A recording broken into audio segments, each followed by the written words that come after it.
only it's been 3 weeks instead of the normal 2 weeks. And wow, the Zoom delay is longer than usual. Okay, hold on. Here it is. Now I have to do that. Do the mute thing. Okay, there we go. Oh, that was smoother than usual. Anyway, hello. Wow. It's been an interesting time. So when last we left our heroes, if you recall, we were all together on January 6th, 2021. And I had the wonderful, adorable, brilliant Lauren of Mother of Pearl. And I just thought, we'll go ahead and go live because all I'll be doing is distracting myself from like Ted Cruz and Mitch McConnell and some other, blowhards. Little did I know that while we were live, there was the attempted overthrow of the government. So that was fun. You all are either not here or the delay is like longer than usual because normally by this time you are all pouring in through the chat. But interesting. Or, oh no, you are here.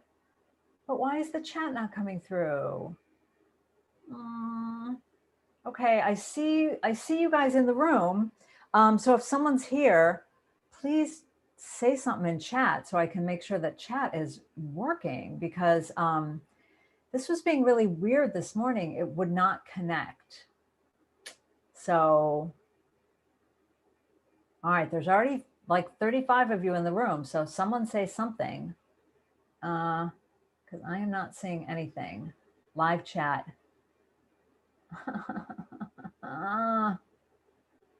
Okay.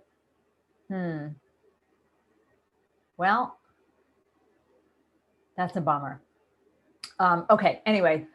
Well, I'm hoping the chat feature starts to work soon. So if someone can say something in chat, that would be great. So I know that you guys are actually here. I mean, I see that you're here.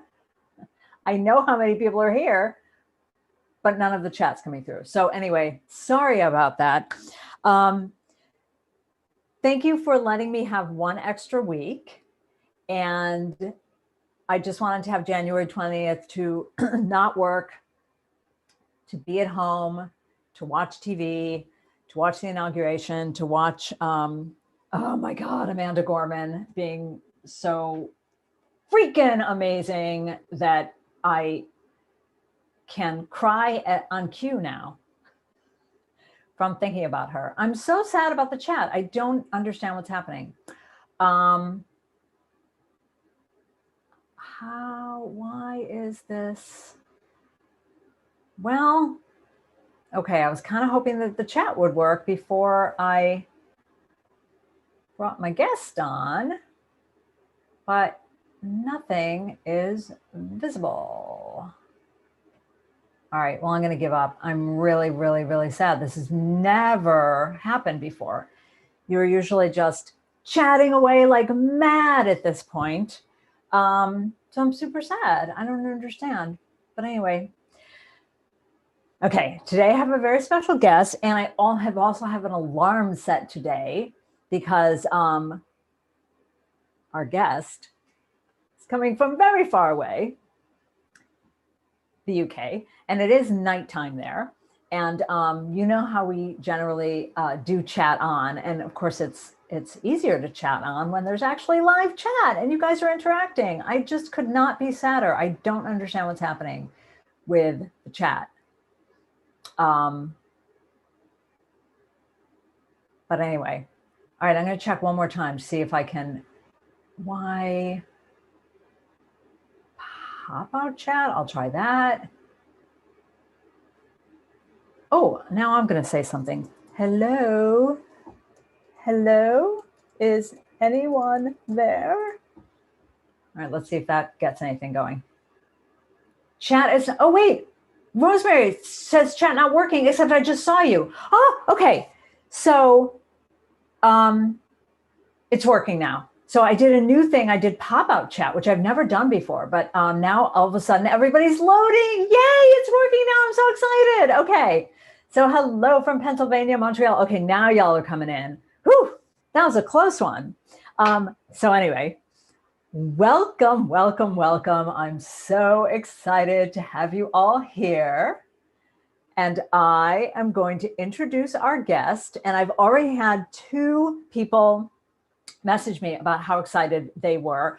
One person attended a talk that our guest gave at Virtual Affinity, and someone else is currently knitting one of her designs. So since time is limited, without further ado, I'd like to welcome the one and only Jeanette Sloan. Woo! The crowd goes wild. Woo! Oh my God, I'm so glad I got chat working. Jeanette's gone. She's left the door. Oh, there she is. You were obviously so stressed. Just thought, what would happen if I just didn't appear straight away? Sorry, Patty. Oh my God. Oh my God. Your heart going like this.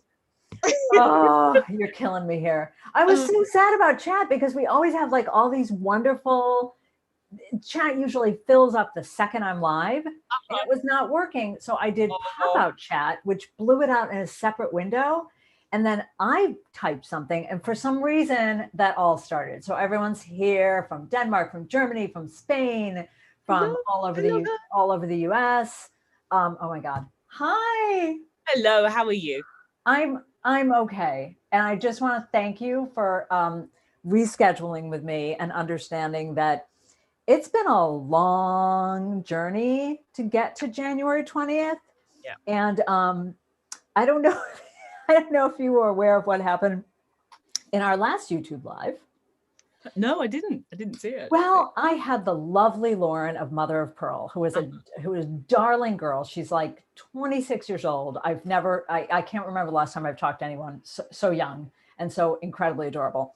And she's on Instagram, and I became like obsessed with her TikTok channel. She's a spinner. Oh, you know her. Okay. Yeah. Oh, yeah. So we're on live on January 6th. Oh. We think the only thing we're missing is something that is normally a formality in America. It's a constitutional formality. You're recording the electoral, it's a very ridiculous system, the way we elect a leader. It couldn't be more confusing. And all I thought was like, oh yeah, there's going to be some stupid speeches from like Ted Cruz and Josh Hawley that I don't want to listen to. So it'll be fun to be live and ignore that. And at some point in the chat, people start saying, oh my God, the news. And I just think it's someone who said something ridiculous. And I'm like, no news here. And we get offline and find out that, oh, there's been an insurrection while we're live on YouTube. So poor Lauren, she was really upset, and she messaged me and was like, I feel really weird about the fact that we just did a YouTube live. And I'm like, I know, I understand. I put a note in the like description saying we were unaware that democracy was falling. But anyway, so we're here, and I'm going to hope that nothing happens while we're live. Fingers crossed. I think we've had enough in the last year or so, haven't we? I think we've had enough for a lifetime. Yeah. And then you've got the Brexit insanity.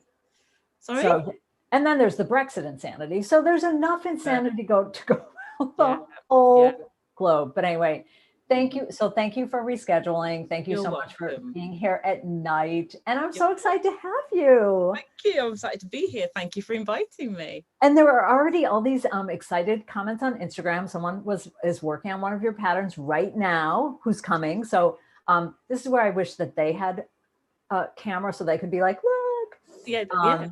But I think it's the shawl that's the cover.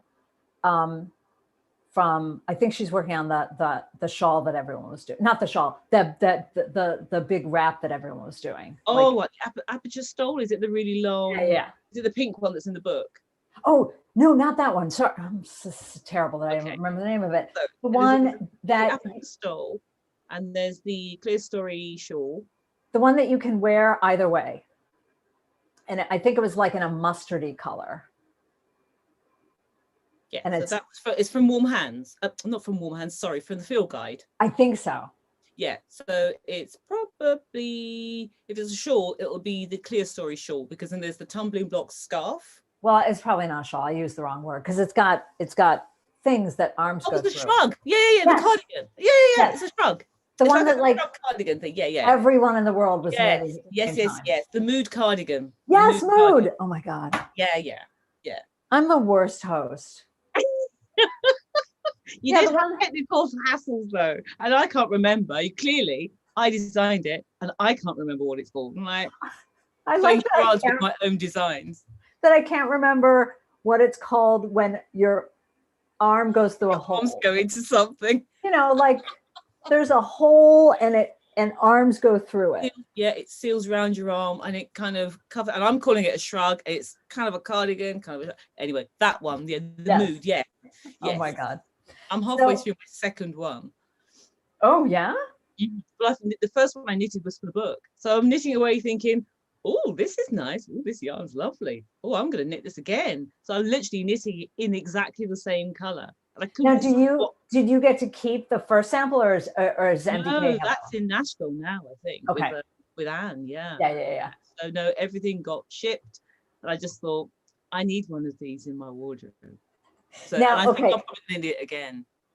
I'm going to be good this time because I've been listening to this podcast. I'm sort of lately obsessed with David Tennant from Broadchurch, and then I was in love with Good Omens, and then I'm obsessed with their show Staged, which now I can't get to stage 2 because that's on BBC, and they've locked out all the VPNs because they wised up to it. Ooh. Yeah, I'm super sad. But anyway, I'm listening to this podcast, and he just is chatting with friends. And so he never starts with any kind of introduction. He never tells me who they are. And generally I know who they are, but sometimes it's a British actor and I don't. And I'm listening to this podcast thinking it would be really nice if you say who this person is and how you know them. And then I realized that's what people often say in the chat of the YouTube Live. Who is this person? They're probably saying that now. Who is this person? Yeah, that I just start talking. So anyway, I realized okay, I'm going to be good and say, so today we have knitwear designer Jeanette Sloan, who I first met many years ago at Vogue Knitting Live, where you were a teacher. And I followed your work for many, many years. And you recently presented at Virtual Affinity, talking all about your field guide, because we both work with Modern Daily Knitting, MDK. Yep. So there, all of you guys in the chat saying, why don't you formally introduce? There, I did it. Hello, everybody. So welcome. Thank you. Thank you very much.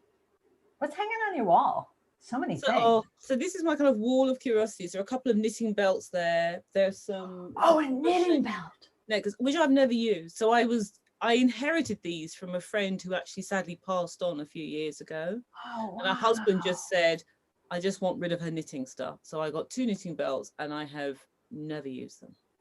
But they are beautiful things. Really, really I've beautiful. always wanted to try. Mm-hmm. But so they all kind of attract attention. So there's there's a little cross stitch up there that was gifted to me as a wedding present. There's a little, if you can see up the top, there's a little painting. Oh, I didn't see that. Wait, I'm gonna spotlight you so I can see this bigger. Hold on. And then I see a little vintage sock blocker there. Yeah, sock blocker that I bought in Edinburgh for 15 quid. And there's a little canvas up there that was a gift from a friend who used to help me run a yarn shop in Edinburgh. So that's the yarn shop in Edinburgh.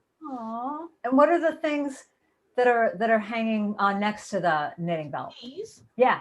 That's just a little love hearts made out of Harris tweed, made by my friend Margot, my best friend Margot Baird. Aww. That's a little crocheted necklace. What else is there? And just really lovely cards and things that I get. I just put them up on the wall. That's so nice. I have nothing on my wall because I'm not in my real studio.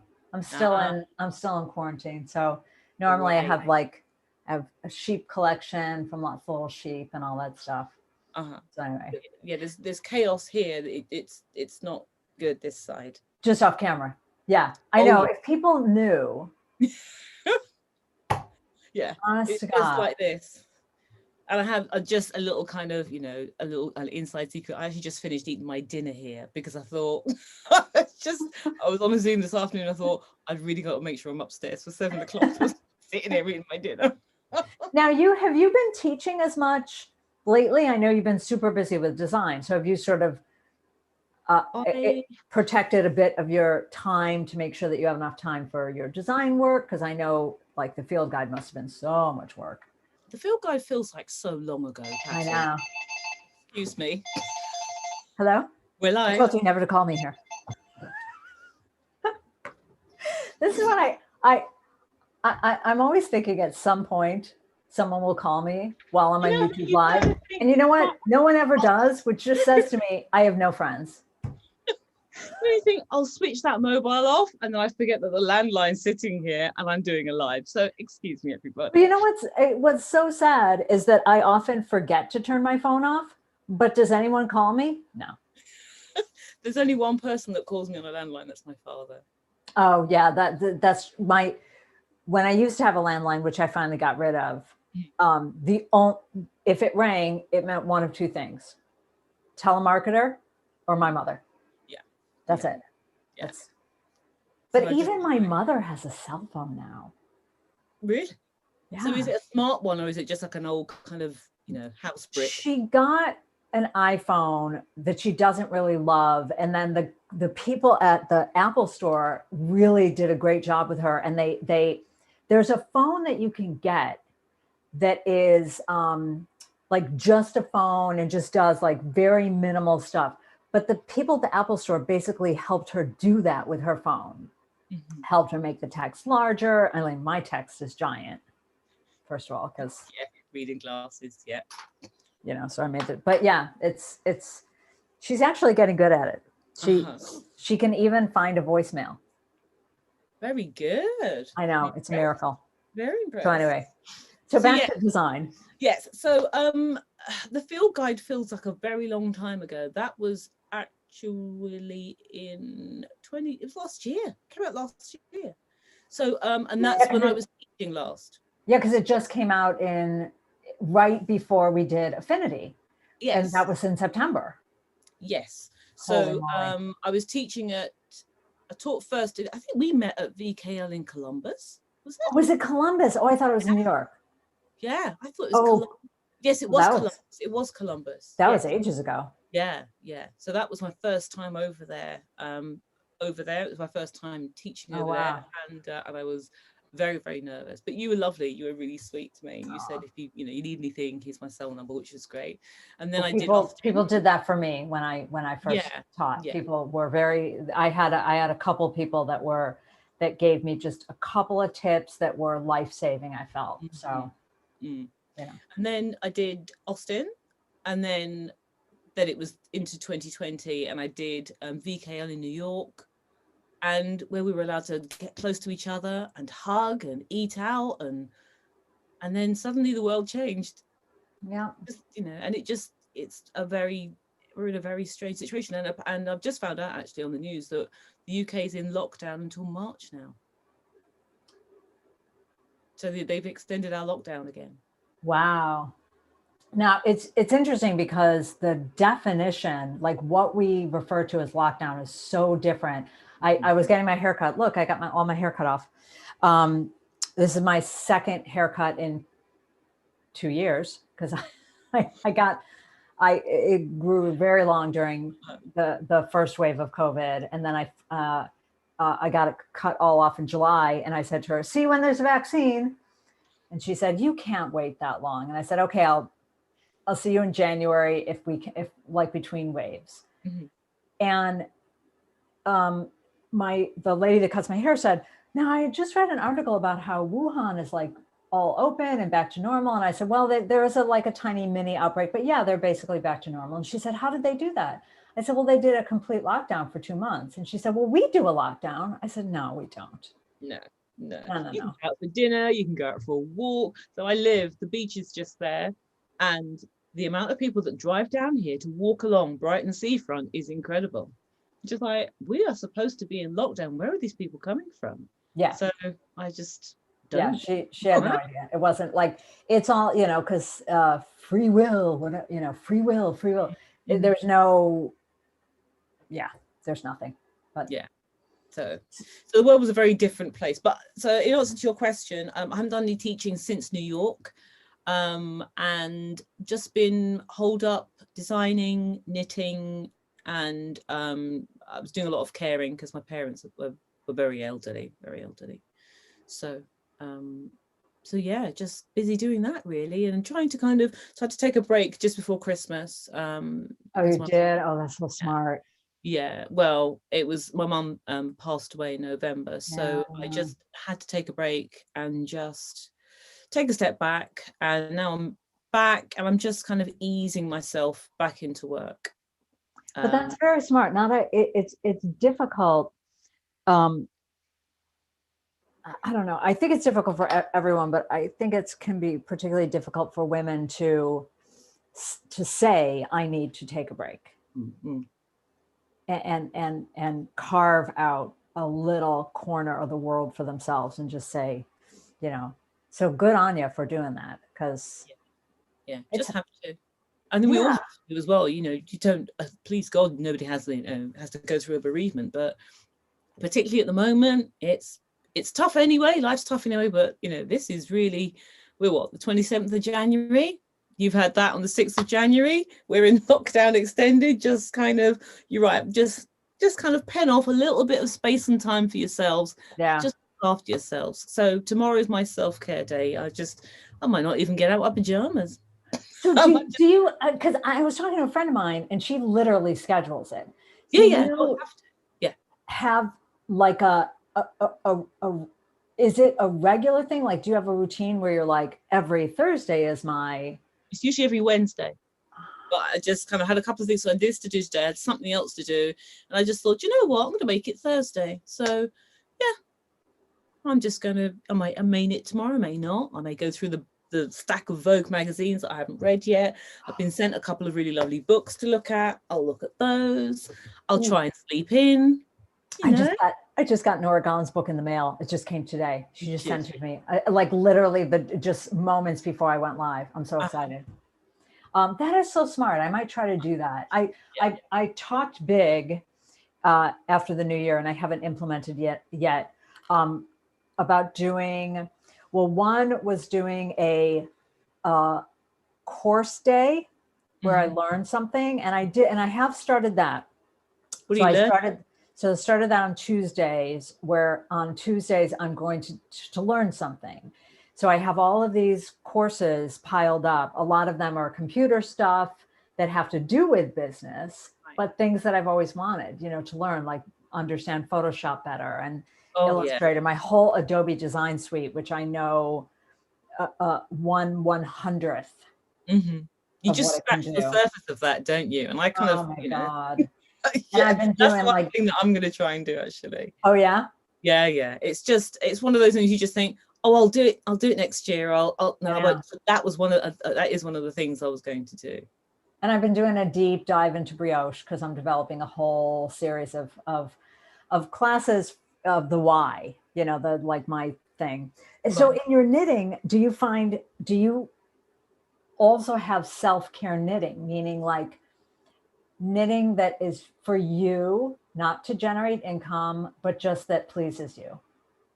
I do, but usually I don't get around to doing it. So I've got these sort of precious bags that are upstairs in the loft that are portioned off in Ziploc bags with labels on of what I want to knit and what color it is, and they're still up there. So the Mood Cardigan was the first thing I just thought, no, I'm actually going to knit this for myself. And purely because I just thought because I don't wear a lot of cardigans. I wear a lot of scarves. I wear a lot because being bald, generally I'm always cold, so I've always got something around my neck. So I just thought, no, this year I'm going to just knit myself some pleasure knitting, as you say. You should carve out a little of Thursday for that. or a little of your self-care day for that. Yeah.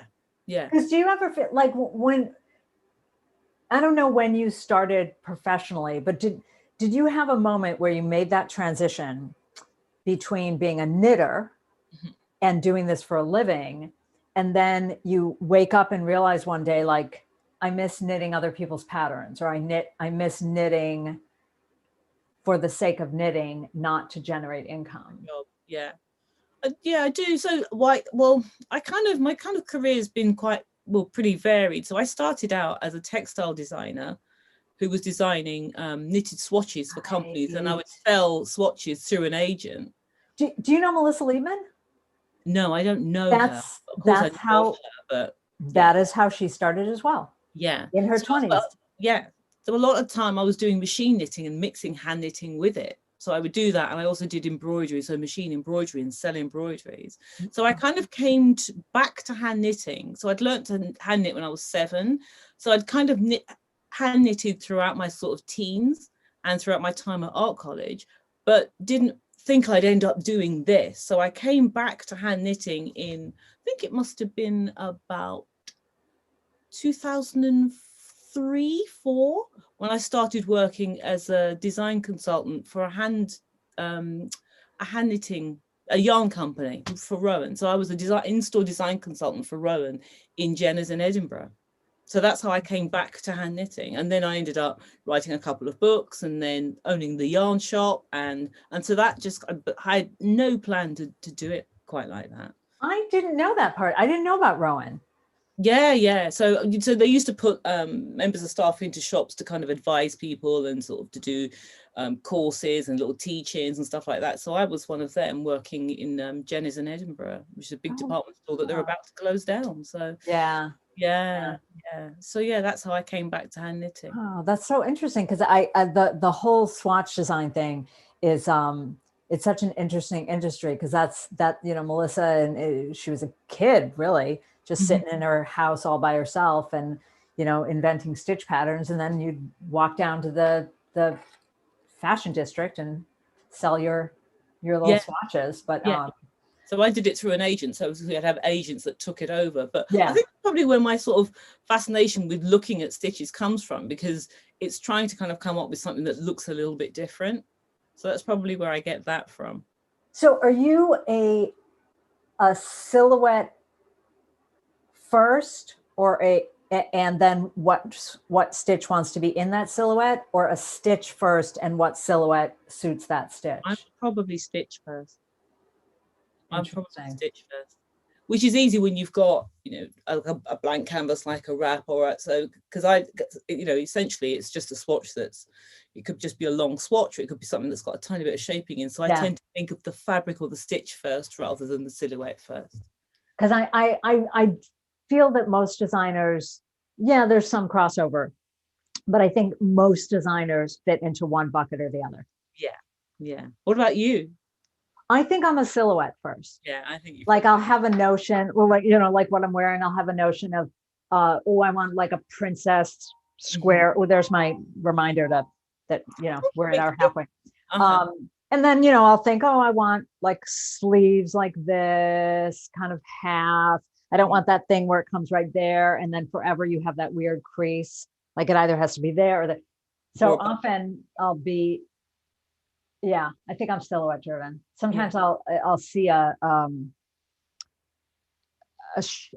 was a fur coat of my grandmother's that I remember years ago. I wrote a blog about it. That was the inspiration for this sweater. Oh yeah. It was it was like an old fur coat with those big, weird, wide collars and those half sleeves. I mean, the coat is exactly this silhouette. Yeah. And it's asymmetrical. And I just thought, like, well, that could be a cable sweater, but interesting. And you do a lot of cable work, don't you? I love cables. Yeah. I'm a cable girl. I know I have to sort of pull myself away sometimes, because thinking of the audience, like, people don't want to knit cables all the time. So I'm very excited about the spring video sweater class that I'm doing, but I can't say anything about that. So are there, speaking of can't say anything about, are there certain Mhm. things that you have coming that you could, you know, give There the are lovely folks out here a first tease there's about? so I've got so I've done a couple of collaborations with Diane Ivy of Lady Di Yarns in Boston. So I'm working on a design for her at the moment. I did a little teaser on my Instagram feed at Jeanette Sloan. So if you have a look at my last, I think it's the last post I put up, unless I did a post up a picture of my dinner, which I tend to do that as well. Are we allowed to know what the garment is? Oh, it's just no, I can't tell you. It's Okay. it's a one hang little something. Okay. So yeah. Okay. And then I'm doing, I think, about another 3 projects with Diane this year. Wow. What else? I'm doing something else that's I can't talk about. And I've contributed to something else that I don't think in fact I can't talk about that. I'm looking at my board, and I've got some patterns of my own that I need to tweak and release myself. So a couple of them have been in magazines, one I've updated. So I really need to get, I think there's, in fact, I've got 1, 2, 3, 4, 5 of those to sort out. So I'm going to try and that's just been stuff that, you know, you kind of think, I really need to get that sorted, not sorted. So I've just pinned it up and it's literally in my eye line now. I'm thinking I have to get that sorted. Do you have, I'm just catching up on chat. Do you have, because I've been thinking about this recently, have you done much of going back into old designs that were sold to other people, books or magazines, whose rights have now reverted to you, and changed or tweaked them? So one of them actually is, do you want me to show you? Is it here? Or, yeah. So one is this. So this was a design that I did for the knitter, and it's called North Point, and it's a big wrap. I love just sort of enveloping myself in things. So I take this off. Oh, take that off. So it's a big old wrap, and I tend to just default is lace. So this is 2 pieces that are grafted together. So I wanted to update this.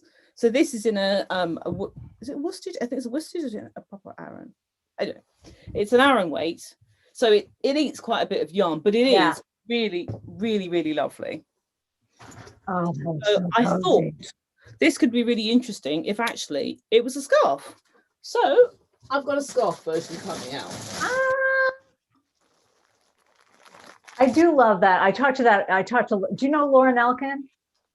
Yes, I know of her. Again, I don't know her personally. She, if she finds a stitch pattern she loves, she's like, I'm going to get everything I can out of that. Yeah, absolutely. So she's now my hero, and I've been doing that. I'm like, okay, I worked really hard on designing that cable. That's going to be a hat. That's going to be some flip top mittens. That's going to be a vest. So yeah. Why shouldn't it be? So I developed that little stitch pattern.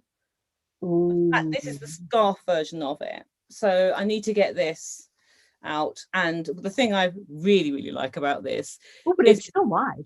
It is. It's generous, because I don't like me really scarves. As I said, I'm always cold, so you want something that's nice and generous that you can put. Oh yeah. And that feels fantastic. This is because I hate when you have a V-neck coat and you wrap a scarf around it, and then you have like this little triangle of cold that every bit of wind blows into. Yeah. That's why I don't like cowls that just sit around here. I like a cowl that is wider at the bottom. Yeah. So, but the thing I really love about this is that that's grafted together. So they're knitted towards the center, and there's a nice graft there. Nice. But this is one of those cases of a pattern that's come back to me and I have developed it on. So yes, is the short answer to that question. Because I've been, there are 2 buckets for me. One are sweaters that I've sold to magazines that have now reverted back, and magazines, because space is limited, and because you're only paid so much, you don't volunteer more than you're paid for. To be brutally honest, a magazine back in the day would say, please provide 4 sizes. And like, that's all they're going to publish. That's all you're going to give them. That's all you're paid for. But so that's not useful. So I have a bunch of old patterns that I'd like to create more sizes for. But then there are some, like, in all honesty, some patterns that I look back, and if I knew then what I know now, I would have not done certain things. Like either certain sweaters where I'm like, that, yes, I use the upper arm standards of CYC. I don't agree with those upper arm standards anymore, and I don't use them anymore. Yeah. So yeah, I've been thinking about doing that. Yeah, and actually, you just made me think another one, because I remember once we had a conversation and you said about my Maid of Ale cardigan, the one that's knitted from the center. I love that one. So that I need to, that I haven't released that. That's when the rights have reverted back to me. So what I need on that is I want to do that, adjust the neck on it and make it more size inclusive. And there's a couple of other things actually that I need to make more sizes on, but also I had an idea for doing that in another gauge with another pattern on the back. So yes. Yeah, do that one. I love that one. And that one I also think would sell really well. Yeah. I'm just saying. Is the point. With, Donna has a question. I'm not sure who this question is for, but I'm going to say it to you. Donna wants to know, how did you learn the math of designing? Was it something that came easily? Where does it feature in the design process? I've avoided it, but I realize how important and valuable the results are. Well, yeah, because design is all math. There's no way you can avoid math in design. Yeah. So how did you learn all that? So I learned at college. So I went to art college. So in my doing my textiles course, it was specializing in knitted textiles. So I had two really good tutors, one called Trisha Brown and one Jane Croxford, who is half of Quinton Chadwick, the knitwear label. She taught me. And actually Susie Corrie is one of my tutors. So yeah. Oh, so you're like all professional, not like me. I'm all self-taught. But you know what? Doesn't matter. But I have to say that some days, the old grey matter, I just kind of go, nah, I'm not in the mood for that today. So I just leave it and do it on another day. And if there's stuff that somebody else do it, just get tech editors to do it. So, but it's a different kind of math, because Stitch Patterns has its own math. Even set aside grading, sizing for sweaters. Stitch Patterns themselves have a math. Yeah. And like I was just talking to my friend Brooke Nico about this stitch pattern that I just designed, and I had a brain fart about it. And I was thinking, oh, well, this is good because it'll split into a half motif. And so then for grading, for sweaters, I'll be able to do some sizes that start with the full and some sizes that start with the half. But that's wrong. That's what I did for Hudson Valley Cardi, because it's a cardigan. And so that will change the size. But for a pullover, 4 motifs is the same as 3 full and 2 half. Yeah. So equals 4.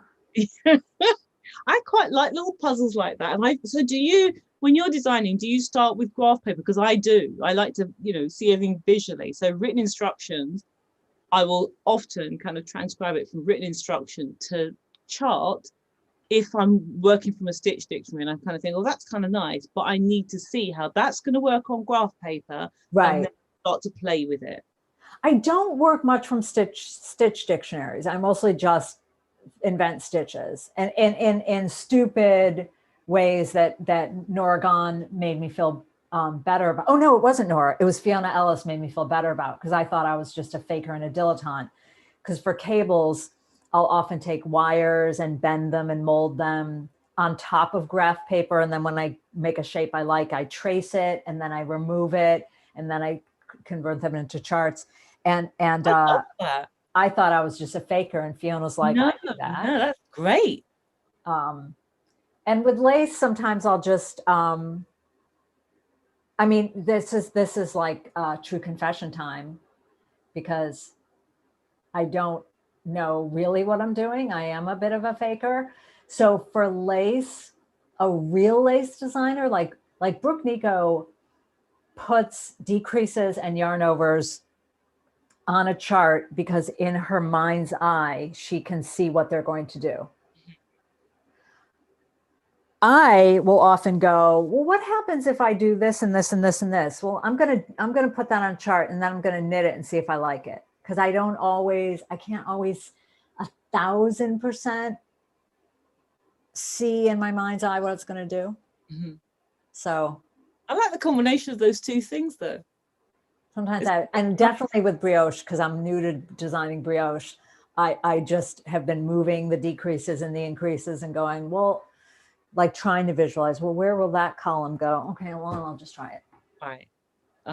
I've just done a very, very simple design for a book that's coming out this year. Actually, I've forgotten about that until you mentioned brioche.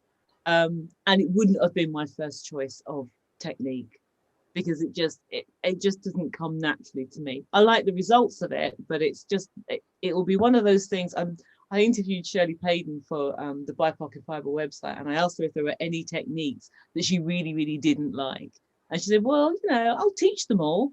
But she just said, no, there are some that I just think, I don't need to do that again. And I'm like that with brioche, like, don't need to do that again. Well, many, many, many years ago when I worked at a yarn store, and and I'm keeping an eye on the time because I have to let you go in like 5 minutes, but I'm going to look for more fun questions. Okay. When I worked at a yarn store many, many years ago, there's a certification program here in America where you become like a certified, knitting master, whatever, teacher, blah, blah, blah. And so I thought, well, that'll be helpful to do because I'm teaching in this yarn store. And many years later, someone asked me if it was worthwhile. And I said, well, it's up to you. But I mean, one thing that was valuable is you're forced to do all the different stitches, all the different disciplines. So you do learn what you don't ever want to do again, which for me was intarsia. Oh, really? Yep. Why? Don't need it. Really? Don't need that noise in my life. Seriously? Why? I know. Is it just all the bobbins, or is it all it's everything. And I said that to Anne Burke, and she looked at me like she wanted to cry. And then I ended up I designed this sweater for Vogue once that was this slip stitch V pattern. And yes, I swatched it, but I wasn't really thinking about the whole thing about when the V comes up here. And I was like, oh, you know what I ended up doing? That is straight up slip stitch and intarsia. Because now I have solid color, right. 2 color, solid color, 2 color. So like, shoot me now. I love intarsia. I used to do a lot of intarsia. So I did a lot of felted bags that were all, I think I did 2 or 3 for the knitter that were knitted in felt wool that would full or felt, and then all intarsia, and then some I knitted beads into, and then some I embroidered on top of. I love intarsia. I haven't done it for a long time. Do you love the end result, the process, or both? Everything. I love parting things out, the choosing the colors, thinking about stitch combinations. And the bit that I possibly like the least is the sewing in at the end. So I tend to try and wind those in while I'm knitting. Oh, but yeah. I'm a big fan of knitting in the tails as you go. Yeah. Oh, thank you for the discussion about math. It's teachable and Patty does it well. Oh, thank you. It's so important to not apologize for including math. For me, like the math part of grading, the most important thing for me that I learned many, many years ago from the very first tech editor I ever worked with. And I did a pattern for a magazine, and it was great. It was gradable, but it was limited in its ability to be gradable. She said to me, you have to censor yourself as a designer. You have to design in order for it to be gradable. And that was the most important tip I got as a young designer. When I wasn't young, I was already an old person because it was my second career, is that you can't just design whatever you want, knit it, and then figure out how to grade it. It's all got to be pure math. And then you have to censor that design. You have to go, oh, that doesn't work because of. Yeah. So that I think is the least fun part. Yeah. It's the bit that I would get no joy from at all. So I would just pass that on to somebody for whom they love doing that, or their brain just naturally works like that. Yeah, no. Yeah, it's not super fun. All right, I'm gonna Zurich. We have people from everywhere. I'm gonna scroll back and see if there's any interesting. Okay, you got aperture stole. Jen's working on the aperture. Jen's here working on the aperture stole right now. Oh, fantastic! That's so awesome. How far she got? Jen, tell us how far you've got. Yeah. Okay, hi from Denmark. What are you knitting it in? What yarns are you using? Oh yeah, and Jen, we want to know what yarns you're using. Okay, here's one question. I bought a magazine just for the lace knitting workshop. Do you have a favorite lace pattern? Oh, that's a tough question. Ooh, that is tough. More. I mean, how do you mean stitch Wow. pattern, Emily, or do you mean like garment? I mean, how do you answer that? Ay, ay, ay. I'm going to narrow it down. Do you have a favorite family or type of lace? Like, for instance, do you like lace that is undulates in the side where your stitch count changes and then it goes back out? Or do you like reversible lace, or do you like lace on both sides? I like reversible lace, Oh, yeah. particularly if you're doing scarves. So this was one of those things where I just thought it needs. I hate that thing where you can just see, oh, it's beautiful on that side, and then oh, what happens on the back? So I like the idea of things that are reversible, and I like things, stitches that pull in and undulate at the sides, but also that give you a natural undulation and kind of rhythm in the cast on as well. Yeah. That. Yeah, I like the simple, Oh, yes. Did I just show my belly? Oh, I did show my belly. Sorry. Quick flash, fine. That was good. Oh, see, now all the questions are pouring in when you have to go. I'm designing a leaded glass look throw. Oh, most rows have at least 13 color changes across. It's definitely challenging. Oh my God. Oh, and Jen says not far. She's about 50 rows in, Right. and she's using Fiber Space kit from MDK in the rust colorway. Ooh, nice. This is Fiber States, actually. This is it's gone completely out of my head what this yarn is. It's actually up on bar. Vivacious DK. Oh, Hopefully nice. it's there on my wall. And Emily said in our waning minutes before you have to go, she meant stitch pattern. But like, that's hard because I think people, we make up stitch patterns. So it's not like they all have names, they're not like although I did find out for many, many years, what we've all called feather and fan is actually old shale. Yes. I learned that from Carol Sikowski's book, Knitting Ephemera.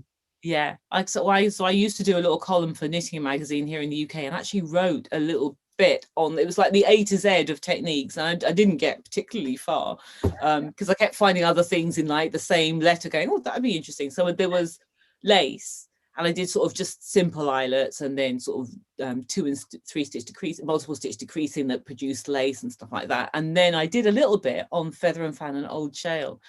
And I actually can't remember what the difference is now off the top of my head. It's all in Knitting Ephemera, but the one that is, all the decreases coming together, the one that we all call feather and fan, that's the one that's old shale. Yeah. Yeah. Oh, now let me ask you one more before, this is my last question before you have to go. This is also in Knitting Ephemera. Where do you stand on the controversy, or here, I'll say it for you, controversy. Okay, thank you. I love it when John Oliver says that. We make fun of him all the time. Controversy. Controversy. And aluminium, like, why just put in random other syllables? Because it makes it fun. Like, life is not hard enough. You got to just throw. But then you take away other things, like go on holiday. Want to put an article in that sentence? But anyway, okay, where do you fall on the controversy of knitted lace versus lace knitting? Real or fake? Oh dear. Okay. Because this is an argument I've had with Shirley Payton, because Shirley Payton falls on the it's real. But okay, so what is the controversy? So the controversy is that some designers, Shirley, whom I admire and adore, say that lace knitting is, now I might mix up which is which because I don't have to remember. I think she says lace knitting is shaping on both sides. And if it's only shaping on the public side, that's not really lace knitting, it's knitted lace. Now, there's actually no historical evidence, because Carol did research it, that anyone can find for that distinction. Do you know, I have never heard of that controversy at all. Never. My only issue with this is it feels judgy. Of course it's judgy. It feels like, oh, I thought I was making lace. I'm not. Isn't that interesting? I hadn't thought about that bit at all. It feels judgy. So what did Shirley say? She said that knitted on both sides was that's really lace. And the other is like That's lace knitting, and the other's knitted lace. It's like it's knitting simulating lace. I may have to agree with Shirley. Snap. You're just taking her side because she's more famous. Yeah, sorry. I was just thinking about I would probably agree with Shirley. All right. Sorry. Okay, fine. I mean, and to be fair, Shirley would say, "Oh no, I mean no judgment," and she wouldn't. She's the least judgmental human that's ever walked the earth. But it feels like that's how I hear it. I feel it in my belly, like as a judgment. Like if you're doing a pattern that only has shaping on the public side, and on the private side you're either knitting or purling, that it feels like a judgment. There's no shame in that, though. Okay. The point is you're knitting. Okay. Fair enough. The point is you're knitting. So in our waning seconds, because you do have to go, and then I'll stay on with you guys for 1 second because there's stuff I want to tell you. Is there anything that you see ahead for yourself that doesn't have to be real yet? This doesn't have to be a real thing. But in your knitting for 2021, if you had the magic wand to say, this is what I want to do you have any like wishes for yourself? And it doesn't have to be knitting, just wishes for your own creative life for 2021. What would it be? I'd like my creative life to be less work focused and more leisure focused. That is a good one. That's what I would like. I kind of wake up a lot of the time with this constant sort of, like a hamster wheel of thoughts going on in my head. My brain's overactive most of the time anyway. And I just kind of would love to sort of wake up a lot of mornings and just go, do you know what? I don't feel I have to do this. I want to do this today and I'm going to do it. And get off the mental hamster wheel.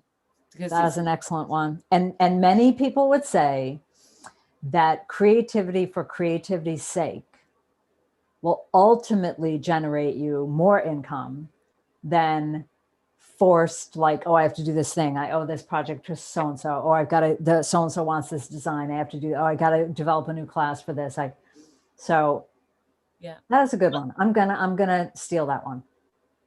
My gift to you. I loved what I do, but I would love to feel a little bit less about it. No, I know. I mean, right now I owe a column to MDK that I have to get out today. And I have a to-do list self-generated 1 mile long about like, I need to get the spring video class done. And then I need to, I'm launching a new education platform. I need to get all these videos edited. But the whole idea of like Tuesday being education day is if I'm not learning new stuff, then I'm gonna stagnate and, So yes, creativity for creativity's sake. That is a good one. Definitely. Well, thank you so much. You have to go. You're welcome. Thank you so much for having me. I'm going to stay on for a second so you can just, kill your camera and mic and don't worry, or you can click leave meeting even. I will do. Okay. I will do. But before you leave, I'm going to say it early. Normally I say it when we sign off, but all of the folks out here in Chatland know that when we leave, we have a special wish for everybody so that we can take care of each other, which is wash your hands. Don't touch your face, wear a mask, knit on. So absolutely. Thank you so much for coming. Thank you. Thank you for having me. Stay safe, everybody, and stay well. Thank you. All right. Bye, everyone. Bye. I'm going to stay on for a couple minutes, which I normally don't do. Oh my God, that was delightful. How delightful is she? And I really like that. I love that last wish about just doing the work because you love the work, because I think all of us can relate to that, being on that hamster wheel for no matter what we do, and trying to find the joy again in what you do. And I need to do that a little bit myself. Well, I'm sorry about the chat at the beginning. That was so weird, but now I know that if that ever happens again, I'm going to do this thing, which is I clicked pop out chat and it popped it out into another window. So there, so I'm scrolling backwards to catch up to see if I missed anything. Hello from everybody. Okay, so Oh, the A to Z. Oh, wow, Emily. I didn't see that comment before. I'm going to make sure Jeanette sees that about the A to Z. That's what you bought the magazine for. That was so nice. Oh, I love her. I just love her. I remember when I first met her. I've followed her for years. I've been a big fan of hers. And that one of the things that I miss the most about teaching live, in addition to all of you, I miss being in the room with you. But I used to love the teacher meeting where you would walk in and Gabby would introduce the new teachers. And I've just met so many amazing, amazing people. And in my dream world, I would someday try to do a retreat for the teachers where we all just get to like gab and share ideas, because we all see things so differently. But anyway.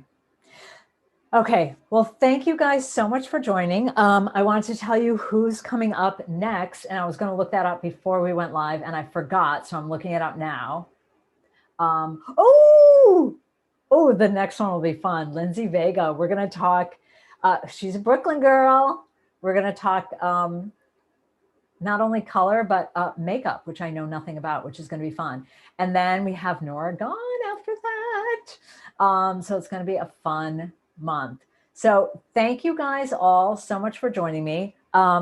There's a lot coming up, but I just don't know how quickly I can get it done. So subscribe to my newsletter and you'll find out what I'm going to be teaching next. I'm going to launch another series of classes on my own platform, live teaching. I was in a 2-day conference yesterday. I was in a 2-day conference on Monday and Tuesday, 8 hours a day of all of these different seminars on filming, on teaching, on this new platform that I'm building. So anyway, I'm working hard on building the new education platform and figuring out what it's going to be. And I think what's going to happen is it's going to launch slowly, like baby step launches. So I'm first going to launch it, like just getting everyone used to the platform and getting some of my existing digital content on there. Then I'm going to start building out new courses that are much more interactive. So it can do all these fabulous fun things, like you finish a section and you do an assignment, and then you can post pictures, and then there's discussion threads. So even though it is not a live class, my hope is that it will feel more like taking a class on your own time, but with that interactive element where you're still in a class with other people and you're sharing information with other people. And there's checkpoints along the way, and there's a community group that we're going to have.